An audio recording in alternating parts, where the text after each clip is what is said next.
नमस्कार, ANB news देख रहे तमाम दर्शकों का स्वागत है। मैं हूं आपके साथ मनप्रीत कौर। इस वक्त के स्पेशल बुलेटिन में आप देख रहे हैं मध्य प्रदेश छत्तीसगढ़। बुलेटिन की शुरुआत करेंगे इस वक्त की अहम खबरों से। छत्तीसगढ़ की राजधानी रायपुर में आज मुख्यमंत्री सुगम महाविद्यालय योजना का शुभारंभ कार्यक्रम का आयोजन किया गया। इस कार्यक्रम में मुख्यमंत्री भूपेश बघेल वर्चुअली शामिल हुए।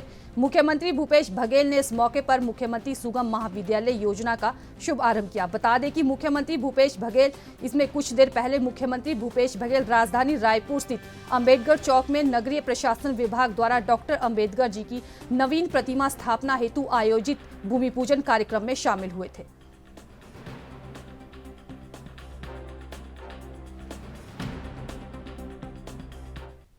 बढ़ते हैं अगली खबर की तरफ। छत्तीसगढ़ में विधानसभा चुनाव को लेकर उल्टी गिनती शुरू हो गई है। अब बस चुनाव की तारीखों का ऐलान होना बाकी है, जिसका इंतजार हर राजनीतिक पार्टी के नेता को है। जहां एक और उम्मीदवारों की सूची को लेकर घमासान मचा हुआ है, तो दूसरी ओर बीजेपी के वायरस सूची है। दरअसल हाल ही में केंद्रीय चुनाव समिति की बैठक के बाद संभावित सूची लीक हुई थी, जिसके बाद बवाल मच गया था। अब वायरस सूची को लेकर सीएम भूपेश बघेल का बड़ा बयान सामने आया है। सीएम भूपेश ने कहा कि बीजेपी की सूची लीक हो यह संभव नहीं, षड्यंत्र की तरह बीजेपी की सूची सामने आई। बीजेपी की पहली सूची ही सिर्फ फुटबॉल है, बीजेपी की आंतरिक गुटबाजी का नतीजा है। वहीं कई मुद्दों पर उन्होंने क्या कुछ कहा, देखिए। जो निकली है उसे काफी सर फुटबॉल हो रहा है और ये उसके आंतरिक गुटबाजी का परिणाम है।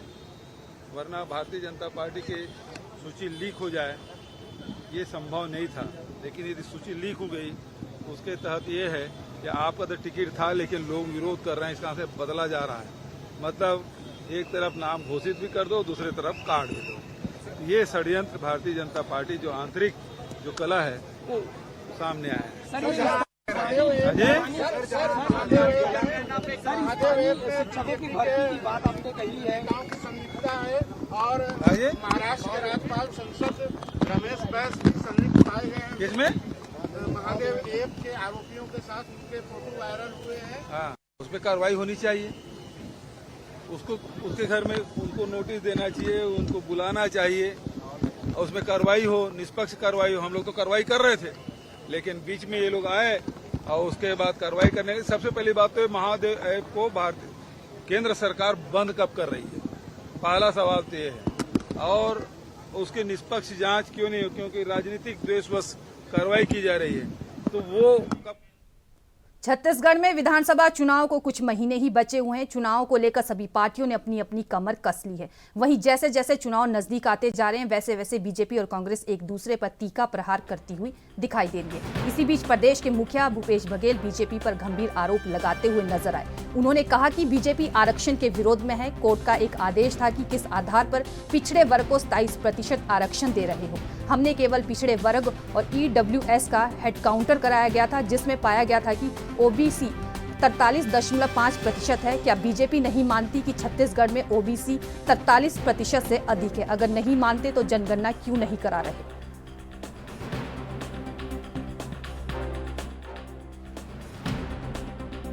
वो आरक्षण के विरोध में है और ये कोर्ट के एक आदेश था कि किस आधार पर आपने पिछड़े वर्ग को 27% दिया है और EWS के यदि 10% दे रहे हो तो किस आधार पर? तो केवल पिछड़े वर्ग के और EWS के हम लोगों ने हेड काउंट कराया था और हेड काउंट में ये पाया गया कि ये करीब 43.5% OBC है और 3.5% EWS है। उसके आधार पर आरक्षण दिया गया है। इसमें क्या भारतीय जनता पार्टी ये नहीं मानती कि यहाँ छत्तीसगढ़ में OBC 43% से अधिक नहीं है? यदि नहीं मानते तो कराए, जनगणना क्यों नहीं करा रहे हैं? मैं भारतीय जनता पार्टी जो सवाल उठा रहे हैं उससे मेरा सवाल है कि 2021 की जनगणना क्यों नहीं हो रहा है? जब यहाँ हम लोग हेड काउंट करा सकते हैं, जब आर्थिक सर्वेक्षण करा सकते हैं और बिहार की सरकार जाति की जनगणना करा सकती है, तो केंद्र सरकार क्यों नहीं करा रही है? सवाल तो इसी बात का है। सर ये तो उसमें क्या हल्बी गोंडी और छत्तीसगढ़ी भाषा में शिक्षक की भर्ती? मैंने कल भी कहा, जितने भी सरगुजिया है, कुड़ुक है, बतरा है, मुरिया है, मारिया है, तो जितने भी हमारे जो यहाँ लोग इस भाषा का प्रयोग करते हैं है ना, तो उसमें जो मातृभाषा में पढ़ाई होना चाहिए, ये शिक्षाविद कहते हैं। तो हम लोगों ने उसको बढ़ावा देने के लिए प्राइमरी में उसकी व्यवस्था भी की है, पुस्तक भी छपा है। अब उसके टीचर भी भर्ती करने की बात कही गई। सर, कांग्रेस नेशनल पार्टी नहीं है, वो सिर्फ एक फैमिली की पार्टी है। राहुल गांधी जी की, सोनिया गांधी जी का, नड्डा जी पहले ये बताया उसको राष्ट्रीय अध्यक्ष चुना किसने। बढ़ते हैं अगली खबर की तरफ। केंद्रीय वित्त मंत्री निर्मला सीतारमण की अध्यक्षता में आज दिल्ली में जीएसटी काउंसिल की 52वीं बैठक हुई। बैठक में राज्य और केंद्र शासित प्रदेश से वित्त मंत्रियों ने भाग लिया। बैठक से निकलने के बाद छत्तीसगढ़ के डिप्टी सीएम टीएस सिंहदेव ने कहा कि शराब पर स्पष्टता लाने की बात हुई कि औद्योगिक शराब और मानव उपभोग के लिए शराब की नीति अलग अलग होगी। मानव उपभोग के लिए शराब राज्य का विषय रहेगा।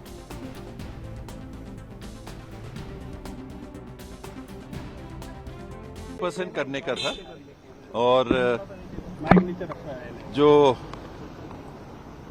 अल्कोहल पे है उस पर क्लैरिटी भी लाने की बात हुई कि इंडस्ट्रियल अल्कोहल को अलग ट्रीट किया जाएगा और अल्कोहल फॉर ह्यूमन कंजम्पशन उसको अलग ट्रीट किया जाएगा। वो स्टेट सब्जेक्ट में रहेगा। वो पास करके आज पास कर लिया गया और सुप्रीम कोर्ट में उसको प्रस्तुत कर दिया। मिलेट्स के ऊपर क्या पास हुआ है? मिलेट्स के ऊपर तो बात नहीं, कोई बात नहीं हुई सर। खाने की बात है, लंच में है। Molasses 18 to 5%। सर, लेकिन ऑनलाइन क्या माहौल था सर? मतलब कोई बात हुई कि वापस किया जाएगा या कुछ भी? नहीं, कुछ राज्यों ने उठा नहीं, सबने जो भी राज्य थे, अफेक्टेड राज्य भी थे, उन लोगों ने यही कहा कि जो डिसीजन हो चुका है हम उस समय पूरी बात रख चुके थे, अब उसमें कुछ कहना नहीं है। लेकिन ये बैकडेट से रेट्रोस्पेक्टिवली जो टैक्स लगाया जा रहा है, गोवा का कहना था कि अगर 3,000 का टर्नओवर है तो 18,000 टैक्स के रूप में आ रहा है, टर्नओवर ही 3,000 है, तो ये न्यायोचित नहीं लग रहा है। तो उसमें मैडम ने ये क्लैरिफिकेशन दिया कि हम उसमें वो इन्वेस्टिगेटिव एजेंसी, हम उसमें इंटरफेयर नहीं कर सकते। Sir, also on guarantees, corporate guarantees given by bank guarantees. That either I was not present. That didn't come up. I came a little late.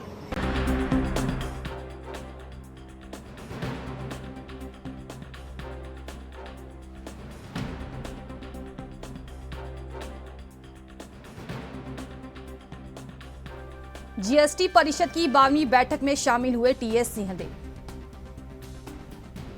मानव उपभोग के लिए शराब राज्य का विषय रहेगा, सिंहदेव।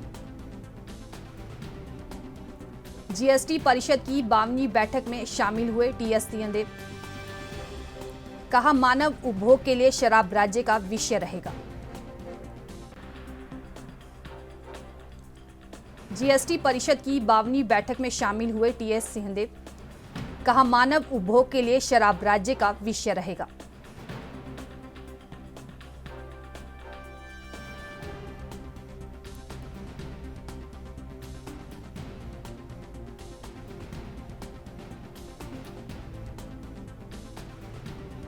जीएसटी परिषद की 52वीं बैठक में शामिल हुए टीएस सिंहदेव। कहा, मानव उपभोग के लिए शराब राज्य का विषय रहेगा।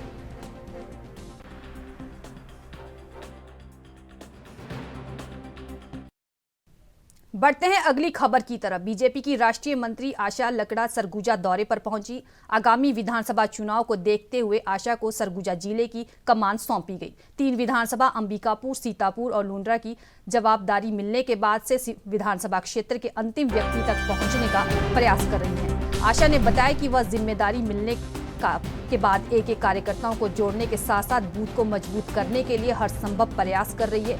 वहीं जनता के बीच जाकर केंद्र सरकार की योजनाओं को बता रही है।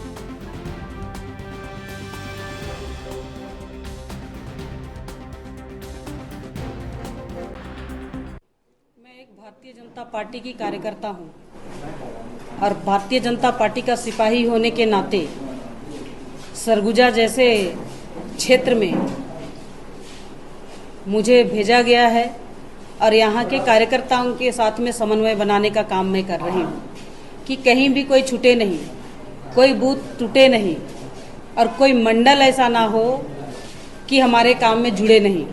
इसके लिए हम लोग ने लगातार प्रयास कर रहे हैं और मैं सभी यानी जो 3 विधानसभा मेरे जिम्मेदारी में है, अंबिकापुर का, लुंड्रा का और सीतापुर का, तीनों विधानसभा में मैं देख रही हूँ यहाँ का स्थिति, यहाँ का परिस्थिति, यहाँ के अंतिम व्यक्ति तक मैं गई हूँ। सब में एक उत्साह है, लोग में एक जानकारी है कि जिस तरह से उनके लिए योजनाओं का लाभ मिला है उन तक लोग पहुँचने नहीं दे रहे यहाँ की सरकार। जब हम उनको बता रहे हैं तो उन लोगों ने कह रहे हैं कि दीदी हमारे यहाँ तो कुछ भी नहीं है। तो ये बहुत बड़ा दुख का कारण है कि छत्तीसगढ़ का भूपेश बघेल सरकार ने यहाँ की जनता को छला है।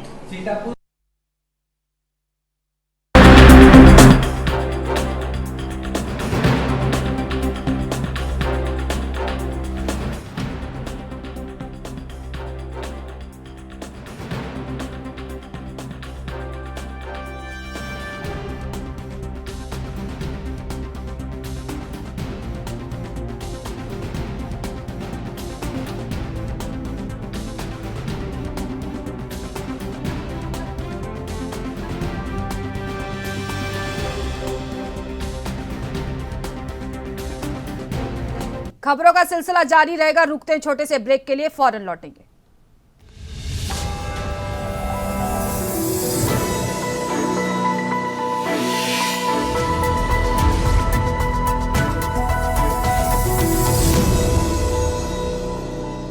ब्रेक के बाद एक बार फिर से स्वागत है। बढ़ते हैं अगली खबरों की तरफ। विधायक जगदलपुर एवं संसदीय सचिव नगरीय प्रशासन एवं श्रम विभाग रेखचंद जैन, महापौर श्रीमती सफीरा साहू एवं जिला अध्यक्ष सुशील मौर्य ने शहर के राजेंद्र नगर वार्ड क्रमांक 23 में 52,72,000 रुपए के सीसी सड़क, आरसीसी नाली निर्माण कार्य एवं उचित मूल्य दुकान निर्माण कार्यों का भूमि पूजन किया। जिन कार्यों का भूमि पूजन किया गया उनमें चेरपा गली में सीसी सड़क निर्माण कार्य लागत 10.75 लाख रुपए, दशमू किराना से दुर्गम घर तक आरसी से नाली निर्माण कार्य लागत 3.91 लाख रुपए, पामभोई घर से धुरवा समाज तक सड़क निर्माण कार्य लागत 14.71 लाख रुपए कार्य शामिल हैं।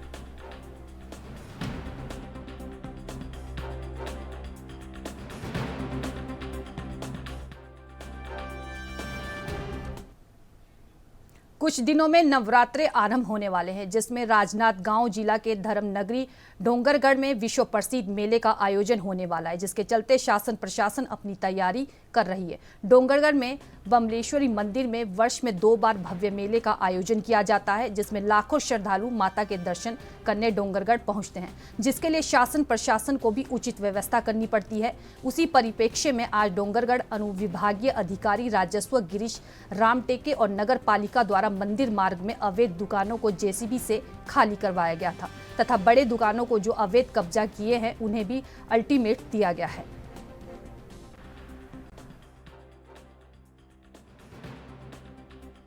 अभी जैसे आप लोगों को पता है कि क्वार नवरात्रि चालू होने वाला है 15 तारीख से अपने यहाँ, तो इसके संबंध में जितने भी रोड के ऊपर टेम्पररी दुकानें बना के शेड वेड लगा के बांस बल्ली लगा के जो दुकान लगाते हैं, जिसमें हमारे यहाँ डोंगरगढ़ से बहुत अधिक मात्रा में बाहर से लोग आते हैं दर्शन करने, तो आवाजाही में हमेशा दिक्कतें होती है। इसी के संबंध में हर साल हम लोग नवरात्र के पहले एक बार वहाँ पे अभियान चला के जितने भी रोड के ऊपर दुकानें वगैरह लगाए रहते हैं उनको हटाया जाता है। सर, लेकिन वही देखा जा रहा है कि बड़े बड़े बिल्डिंग रोड किनारे हो गए, उस पर कार्रवाई कब तक होगी? यदि उनका कुछ शिकायत वगैरह आता है और इस टाइप का रोड के ऊपर आएगा, उसको भी केस दर्ज करके हम हटाने की कार्रवाई करेंगे। बढ़ते हैं अगली खबर की तरफ। यात्री परिवहन के मामले में लाइफलाइन कही जाने वाली रेलवे की पहचान छत्तीसगढ़ में रद्द रेलवे के रूप में हो गई है। आलम यह है कि दोनों माह में 350 ट्रेनें रद्द की गई हैं।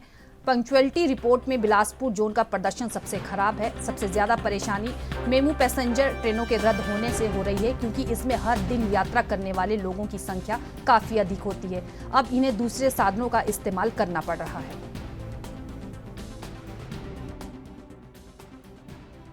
समस्या तो बहुत है। ट्रेन तो वैसे भी चल ही नहीं रहा है और होने पर कभी मुश्किल से हो पाता है। काम जब ऐसे बैठे रहते हैं, देखे तो अभी खुली रूम में बैठी है। हाँ जी, चक्का और टाली निकल गया, तो चक्का मतलब बैग चक्का और टाली भी निकल गया है, लिफ्ट बन गया है, सुविधा भी बहुत है। आजकल बच्चे लोग भी मतलब खिलौना समझते हैं, बैग को हम लोग ले जाएंगे ऐसा करके। हाँ, कितने दिनों से ट्रेनों का परिचालन बंद है बिलासपुर रेलवे? तो बिलासपुर चली रही है, तो अभी ऐसी चली रहा है भैया। कोरोना काल से ही मतलब ऐसी ट्रेन चली रहा है। अरे बहुत ज़्यादा दिक्कत अभी लोग को होता है। रोजगार की समस्या आप लोगों को? रोजगार की समस्या बहुत ज़्यादा।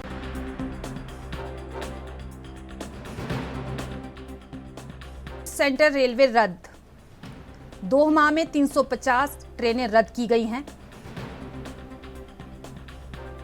बिलासपुर जोन का प्रदर्शन सबसे खराब है। साउथ ईस्ट सेंट्रल रेलवे रद्द हो चुकी है। 2 माह में 350 ट्रेनें रद्द की गई हैं। बिलासपुर जोन का प्रदर्शन सबसे खराब।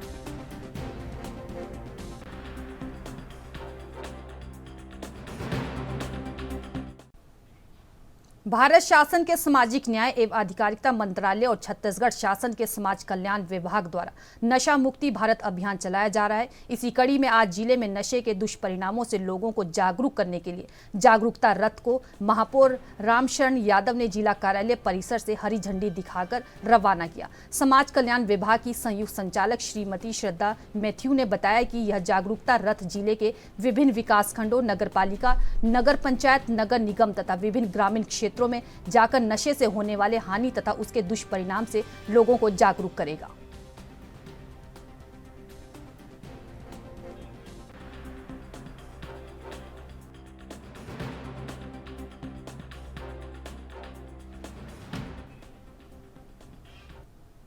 फिलहाल मेरे साथ इस बुलेटिन में इतना ही। तमाम बड़ी खबरों के लिए देखते रहिए ANB न्यूज। नमस्कार।